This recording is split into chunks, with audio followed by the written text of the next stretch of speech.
La Chambre de commerce a été sollicitée donc par l'Europe sur divers organismes pour co-organiser un appel à projet qui s'appelle Forelix, donc qui réunit en fait l'économie bleue et on va dire les industries créatives, c'est-à-dire de mettre en relation des chefs d'entreprise et des designers, des gens qui racontent de belles histoires pour promouvoir l'économie bleue. L'idée elle est bien quand même. Donc 7 pays de l'Europe du Sud, donc avec la Croatie, la France, l'Italie, l'Espagne, etc. Tous ceux qui ont et l'Albanie, donc une frontière avec la Méditerranée. Et donc l'idée, c'est vraiment trouver des entreprises de l'économie bleue et les faire matcher avec des gens qui ne rencontrent pas tous les jours, c'est-à-dire des experts qui sont souvent des experts de la communication, des experts du design, des experts de ce qu'on appelle les Fab Labs, etc. pour promouvoir leurs idées qui sont souvent très originales, on a pu le voir ce matin. Ce programme européen m'a été présenté par un ami qui travaille à la Chambre de commerce et c'était très intéressant parce que c'est un projet qui permet d'avoir une visibilité au niveau européen.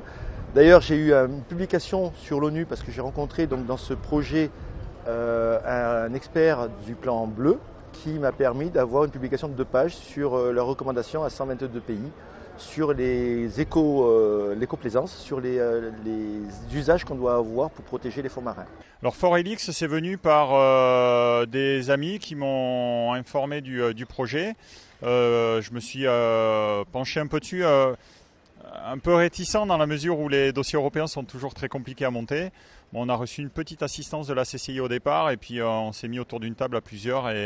L'Europe ne subventionne jamais directement les entreprises. Le choix qui a été fait et qui est réglementaire en fait, c'est de subventionner les entreprises, les accompagnants, c'est-à-dire que les entreprises qui vont aider ces entreprises, mais ces entreprises d'un type particulier, comme je l'ai expliqué, donc qui sont dans la création et donc de gens qui ont besoin de plateformes finalement, de visibilité, de communication et autres. Donc c'est ces entreprises qu'on va subventionner pour aider le créateur. Souvent c'est des startups quand même, on l'a vu, qui ont besoin de visibilité, qui ont besoin de faire connaître leurs produits, leurs idées et autres. Donc voilà, l'idée c'est de ne pas subventionner directement ces entreprises, c'est de subventionner ceux qui les accompagnent. On a fait un mariage professionnel avec Mara Conseil qui m'a permis d'avoir un réseau, d'avoir de la visibilité, de travailler sur la façon de pitcher, de communiquer au niveau des réseaux. Il y a des codes qu'il faut un peu connaître.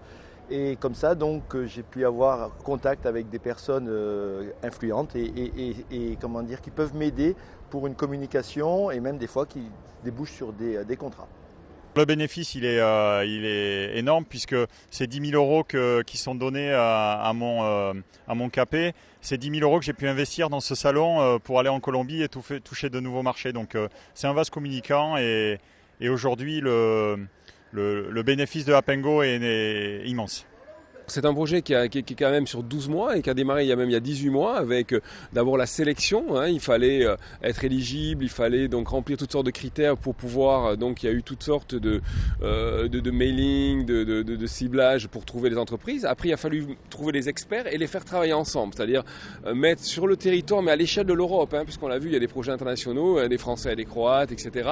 Et donc l'idée c'était de mettre ensemble des gens de les faire travailler pour faire se connaître. C'est-à-dire, c'est aussi le challenge de la CCI, c'est de mettre en place ce relationnel, de mettre en place de l'économie à travers du relationnel. Donc de l'innovation d'un côté et de l'accompagnement.